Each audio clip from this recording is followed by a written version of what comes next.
talagang pinatunayang hindi po anong tawag doon? Hindi po malaman kung saan naroon itong si Mary Grace Piatos. Isang taong fictitious name. Fictitious name. Pero inabala po ang mga ahensya ng ating pamahalaan. At isa pa po dyan, Kong, ito po hinihintay ang inyong opinion ng ating mga kabayan sa inihain na pong impeachment complaint kahapon ng kung tawagin natin ay mga advocacy group daw po ito at kasama ang isa pang mababatas para formal na pong ihain sa Secretary General ng Kamara ang impeachment laban po sa pangalawang Pangulo, Kong VP Inday Sara. Hindi, huwag muna yun munang Statistics Authority, yung pinagpaguran Ano na ba? si... Akala ko hindi kayo... Ano pong epekto nito doon sa iniimbestigahan ng Quadcom na kasi kaya naman na lumabas yung pangalan dyan, di ba? Oo. Yung pumirma doon sa siyang tumanggap ng pondo, Oo. ang nakalagay Mary Grace Piatos. Oo. So, tinignan nila, ito ba eh, sino? Totoong tao ba ito? Eh, yun nga, sabi ng PSA, wala pong taong ganyan. Oo. Ano ang implication nito? Sino yung kumuha sa Philippine Statistics Authority Opo. Certification? ng certification para sa ganon ay saliksikin Oo. yung pangalan. Hindi lang naman yung Piatos, Ano meron bilang? pang isa eh. Opo. Opo, yung ano, yung... Ano ba yun? ano yan, yung isa, yung... Tama, yung may Bilyamin Oh, nga. May pinag-usapan. Bilyamin eh. Oh, Di ba? dalawa po yan, Mary Grace Piatos, saka yung... Oh. ah Nagsakit para kasangkapanin ng Philippine Statistics Authority para tingnan kung talagang merong ganyang pangalan. Sino, anong opisina? ang, At bakit? ang House Committee on Good Government and Public Accountability, Na naman, ito namang PSA. PSA, opo, anong ginawa?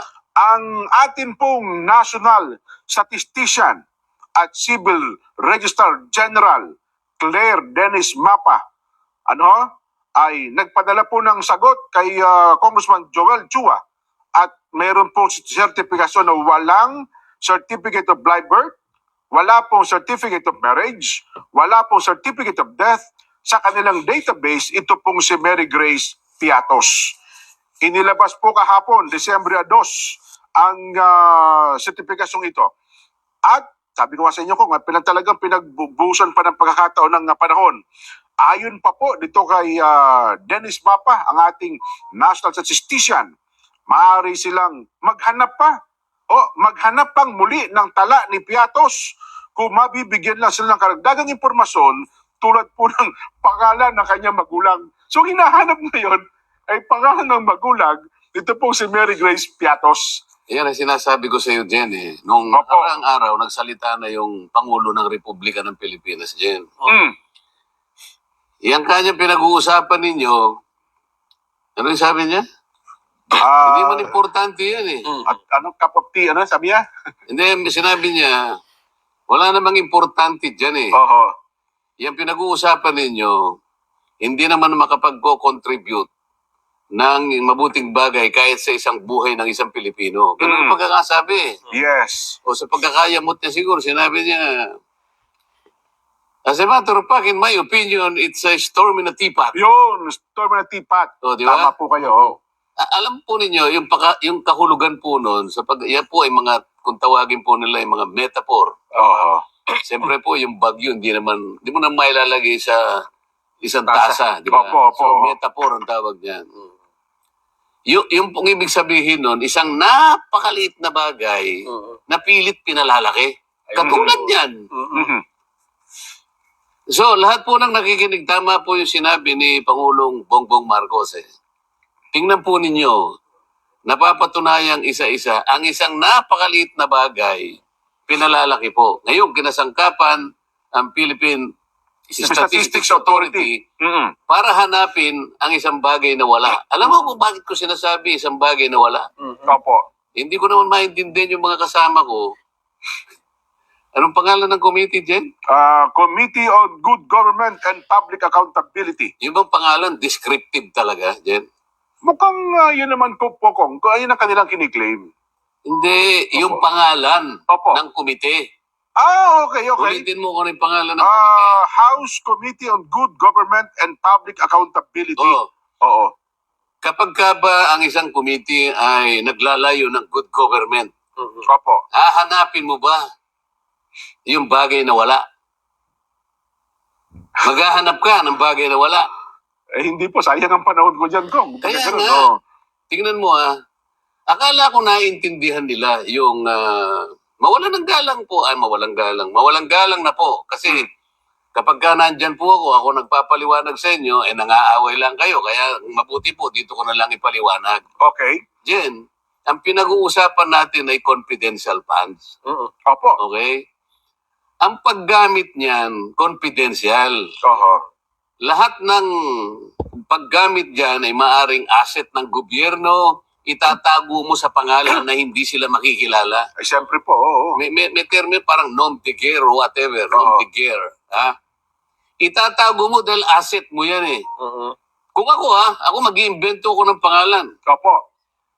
Halimbawa, yung Nelson, ang tunay na pangalan, Nelson Lubao. Opo. Oh, Gagawin mo Nelson Mandela. merong tunay na Nelson Nelson, oo nga Mandela. Hindi pala, mo oh. po pwede. Maghahanap ka talaga ng wala. Nelson Paulo, ako na lang. Okay. Kasi Opo. kailangan kong itago eh. Mhm. Ano ba? Sonle Paulo. Oho. Binaliktad ko yung Naging, pangalan. naging Chinese. Ano ang katwiran kung bakit ko tinatago sila? Asset ko ito eh. Opo. Alam mo, Confidential. dapat nating ipagtanggol ang ating bansa sa mga kalaban niya. Mhm. Ano ba yung layunin ng confidential at saka intelligence funds? Opo. Yan po ay para i-safeguard natin, para sa gamitin natin sa kaligtasan, sa proteksyon ng ating bansa. Oho. Yung intelligence fund, ang gumagamit yan, yung army at saka yung police. Opo. Yung confidential Confidential fund, fund yan ang naman. civilian authority. Yes. Katulad ng mga confidential fund, national government agencies, Mhm. government-owned and controlled corporations, at saka LGUs. Mga LGUs. So, Opo. civilian offices. Pagka-intelligence fund, ito yung army. Opo. Andyan yung NICA, yung ganyan, lahat ng intelligence. Kailangan kasi natin yon para maproteksyonan ang ating bansa. May asset tayo ngayon. Opo. Halimbawa, kinailangan ko yung impormasyon na yun, siya lang ang makakakuha sa akin, babayaran ko siya. Pero imbes na Nelson Lubao ang aking lalagay, Sonel Baulo. Oho. Alam naman nila yun, nom de guerre ang gagamitin ko. Hindi ko itatatwa ko lahat yan. Gagamit ako ng pangalan. Halimbawa, piatos ang ginamit. Opo. Bakit mo uusigin yung mga yun? Yun ang ayaw ko sa mga kasama ko. Alam naman nila eh. Ewan ko kung alam nila, pero ako alam ko. Opo. Hindi ko lang alam kung alam nila. Obvious ako sa tingin ko, obvious naman yun, Kong. Alam naman talaga nilang Ngayon alias naman, yun eh. ito naman national, ito naman Philippine Statistics Authority, napakasangkapan naman doon sa paghahanap ng isang bagay na wala. Oho. Hindi ko maintindihan kung saan papunta yung ginagawa ng, ano pangalan ng committee, Jen? House Committee on Good Government Baka and gusto mong Public... palitan ng pangalan. Wag naman, baka magdamdam po yung mga miyembro ko. Sinabi ko lang ng mga gusto mong pangalan. Anong ilalagay natin ko? Bahala kayo. Kasi ako, Baka... sinasabi ko lang baka ako gusto nyo mag-isip ng akmang pangalan. Oho. Isipin mo, asset itong mga ito. Oho. Pagtatakpan mo sila sapagkat silang nakatutulong para proteksyonan ang kasarilan ng bansa mo. Oho. Kaya nga confidential fund eh. Kaya pala kung... Nakita mo ba kung sino yung masigasig na tumutugis sa mga yan? Ha? Opo. Makabayan Black. Ayun na nga po, Kong. Yung Makabayan Black ba? Meron na bang nagawang mabuti ang gobyerno sa kanila? Lahat na ng ginawa ng gobyerno mula sa kasaysayan nila, wala pang ginawang mabuti ang gobyerno eh. Ngayon sila yung sumasama diyan. Sila ngayon ang talagang nakapagsasalita sa committee ng ano na yan?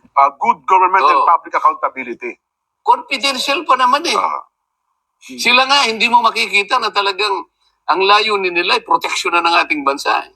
Gusto kasi nilang malaman kung sino yung mga yan para malaman Diba? sa Kaya naninig nga sa gusto kanila. nila, kaya nga nila inuusig ngayon. Yo. Para ngayon, ilitaw ninyo sino ba yan sapagkat yun ang gusto nila. Pag lumitaw yun, ako, yari na tayo. Samantalang kung tatanungin mo, kayo po ba ay nagmamahal sa bansa natin? Ay, makabayan po kami. Tsaka Oo. sabi nila. Oo. Paano nyo po nasabi na makabayan kayo? Bakit po kayo ay makabayan? Ano po kami, makapili? Hindi, magpakita po kayo ng dahilan kung bakit Nakatibayan. po kayo makabayan, kami po Oo. hindi. Oho. Eh sila daw ang tagapagtanggol ng mga mahirap. Gusto daw nilang malaman. No, ang Oo, eh, ba't mga... kayo palang Oo. tagapagtanggol ng mahirap? Ba't di kayo magsalita ngayon? Bakit ang presyo ng bilihin ay pagkataas-taas? Oho. Bakit po yung kuryente pagkataas-taas, di kayo kumikibo? Bakit po nabaha na po tayo? Napakaraming perang nawaldas, ba't di po kayo kumikibo? Mhm. Kung sinasabi po niyo nagmamahal kayo sa bansa. Ang tinutugis po ninyo ay yung pong pinaggamitan ng pera sapagkat ayaw ninyo yon. Oho. Kasi yung protection ng bansa natin, yun ang ayaw ninyo. Kaya kayo pa ngayon ang napapakasangkapan para tingnan kung sino yung ginamit ng pamahalaan para sa ganon ay sinupin ang ating bansa. Oho. So hindi ba Opo. parang kabaligtaran na nangyari. No, Philippine Statistics Authority. Anong pangalan ng head? Dennis Claire Mapa, ang ating national statistician. Alam mo, mawalang galang sa iyo, Mr. Mapa, kung kayo po ang head ng PSA. ng PSA. Oho. May karapatan po kayong hindi basta po hiningi po sa inyo kamukha kanina. Opo. Nagpunta ako sa Commission on Audit. Ako mismo. Opo. Opisina. Oh. Wala lang si chairman Ako talagang naghahanap ako ng katotohanan. Kung bakit. Kasi pinadadala nila representatives lang Oo nga. Yung... Sabi kasi nung kanilang representative na tinatanong ko, nung po bang kayo'y isabpina ng Good Government Committee, hindi po ba kayo nangatwiran na sabihin ninyo sa kanila na pasensya na po kayo, hindi po namin basta maibibigay yun po yung hinihingi ninyo sa kadahilan ng sumusunod. Yan. Una Oo. po, ito pong ginagawa namin po ay wala pa pong finality. Mm-mm. Tentative po yung mga findings po namin. Opo. At dahil nga po sa tentative po yung findings namin, hindi po namin basta-basta na ibibigay sa inyo yung pinanggagalingan po ng aming pagsisiyasat. Oh, tama naman Pangalawa yun. po, Mm-mm. yung nature po ng aming pag-audit, alam naman po ninyo, ay confidential po. Oho. Ngayon po, pagka binigay po namin ito, baka managot naman po kami. Kaya pag-uusapan muna po namin kung paano natin maayos po ang inyong hinihiling sa amin. Dapat Oo. sana ganun ang sagot. Opo. Tama Ngayon, naman ang po yun. sinabi Oo. niya sa akin, Oo. ito na po'y alam na po nung management. Ng Kaya commissioners, opo. gusto kong malaman kung alam ng management. Alam mo, nung pumunta ako ron, Opo. walang makapagsabi na yun ay pinag-usapan ng commission commission. proper. Oh. Oh. Sabi ko, Oho. alam niyo itong usapin na to, policy issue. Opo. Actually, hindi lang, mas mataas pa sa policy. Merong constitutional basis ito Kayo lamang kasi ang binigyan ng karapatan na mag-audit, mag-examine. Wala nang ibang opisinang pinagbigyan niya. Mhm. Ngayon, kung yung pong katungkulan na yon ay isusurrender ninyo at hahayaan yung ibang opisina na gaganap sa tungkulin nyo, baka magkamali kayo. So, na-establish ko kanina na hindi po dumaan. Wala kasi si chairman Ganun ba, oh? So, tanong-tanong ako doon. Marami naman tayong kakilala Opo, doon. may andun naman yung mga Ito vice ngayon chairman, ang kaya ito yung gusto kong palabasin. Kung yun ay isang policy issue at ang COA ay isang collegial body, Opo. bakit ang chairman lang ang nagbigay ng pahintulot? Hindi kasama yung dalawang commissioners. Wala nga, hindi Oo. nga nag-usap walang record Naghahanap ako ng record na nag-usap sila. So, dapat may minute pala yon. Kinakailangan. Oh. Sabi ko nga, ito ay policy issue ito. Opo. Commission proper kayo. Kung tawagin nga, kayo yung, umaga, 3 komisyon ng independent sa ligang batas natin. Opo. COMELEC, Yan. 7 sila, di ba? Oho. Yung Civil Service Commission, Yan, CSC. hindi ko alam kung ilan sila, no? Mhm. Aring 5. At itong Itong COA, mm, 3, isang chairman, dalawang at saka commissioners. 2 commissioner. Tama po. Pero oo. collegial body yan. Mhm. Ngayon, dahil nga ang malalagay dito ay yung kanilang ang medyo tatamaan yung authority nila, yung mandato eh. Walang iba eh, walang ibang pinagbigyan ito. Walang ibang May trabaho, gampanin niya. No? walang ibang pinagbigyan ng gampanin nito. Oh. Kayo lang, exclusive kayo. Kaya nga po kayo independent eh. Mhm. Pagkaraniwan, pag ginawa kang independent constitutional body, Hindi ka pwedeng pakialaman. hindi ka pwedeng pakialaman. Oo. Pwede mong sabihin yun eh. Oo. Parang COMELEC, Kong. Ano? Halimbawa, ang usapin ay tungkol sa bilangan ng boto, hindi pwedeng magbilang yung Kong. pwedeng ano yun. Hindi pwede sa House yun. At saka, alam mo, kung halimbawa sasabihin ng Congress, halimbawa, dahil we will exercise our power of the purse. Mhm. Opo.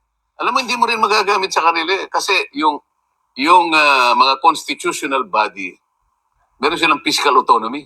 Ayun. Kung ano yung kanilang budget na hiniling, Yun na yun. wala kang magagawa doon. Oo. Dahil nga kailangan proteksyonan natin sila, hindi sila dapat nai-influensya ng kahit sino Oo. dahil doon sa nature ng gawain nila.